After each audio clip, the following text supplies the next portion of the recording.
నమస్కారం. జయశ్రీరామ్.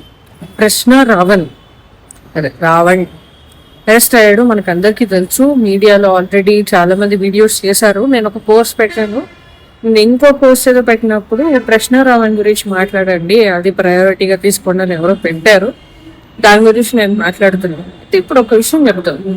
అతను అరెస్ట్ అయ్యాడు, అదంతా పక్కన పెడితే చాలా మంది తల్లి సపోర్ట్ చేస్తున్నారు. అసలు సపోర్ట్ చేసింది చూస్తే నాకు ఆశ్చర్యం వేస్తుంది. అతన్ని యూఏపీఏ యాక్ట్ అనే యాక్ట్ కింద అరెస్ట్ చేశారు. అది ఒక రకంగా చెప్పాలంటే ఇట్స్ దేశద్రోహం, ఒక రకంగా సెడిషన్ కేసు పెట్టారు అతని మీద.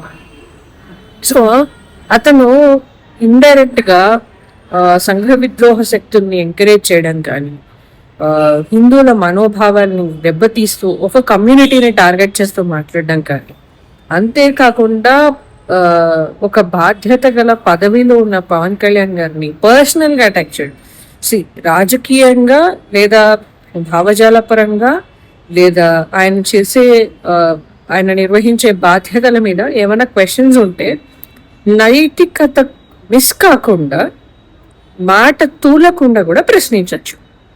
ఎగ్జాంపుల్, ఇప్పుడు ఒక కర్నూలు జిల్లాలో ఒక టెంపుల్లో దీపంతో సిగరెట్ వెలిగించుకున్నాడు.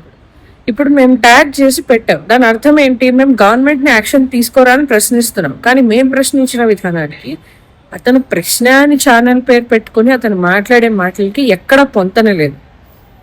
అసలు ఇలాంటి పర్సన్ అరెస్ట్ చేస్తే యూట్యూబర్ కదా, అతని రైట్స్ కాళ్ళ రాసినట్టు కాదని చాలా మంది అనుకుంటున్నారు. ఒక్కసారి అతని ఛానల్లోకి వెళ్ళి నేను చేసే రిక్వెస్ట్ ఏంటంటే, ఒక్కసారి అతని వీడియో ఓపెన్ చేసి అతను ఏం మాట్లాడుతున్నాడు, అతని భావజాలం ఏంటి, అసలు అతను నోరు తెరిస్తే నిమిషానికి ఒక బూతు మాట మాట్లాడతాడు. అంటే అశుద్ధం వేసుకుంటే ఎంత అసహ్యంగా ఉంటుందో అంత అసహ్యంగా అనిపిస్తుంది మనకు అతని మాటలు వింటూ ఉంటుంటే.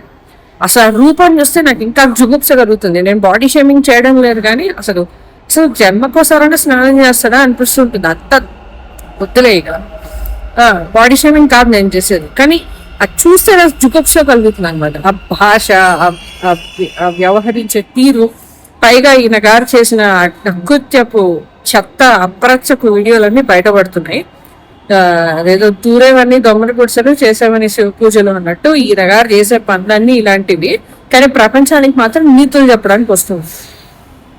ఈయన గారు నోరెత్తితే బూతు మాటలు మాట్లాడే ఈయన అనంత శ్రీరామ్ గారు తప్పు పాట, ఆనంద్ శ్రీరామ్ గారు రాసిన పాట గురించి నేను కూడా పోస్ట్ పెట్టాను. కానీ నేను పెట్టిన పోస్ట్ కి ఈయన గారు మాట్లాడిన దానికి లక్కకి నాకలోకానికి ఉన్నంత తేడా.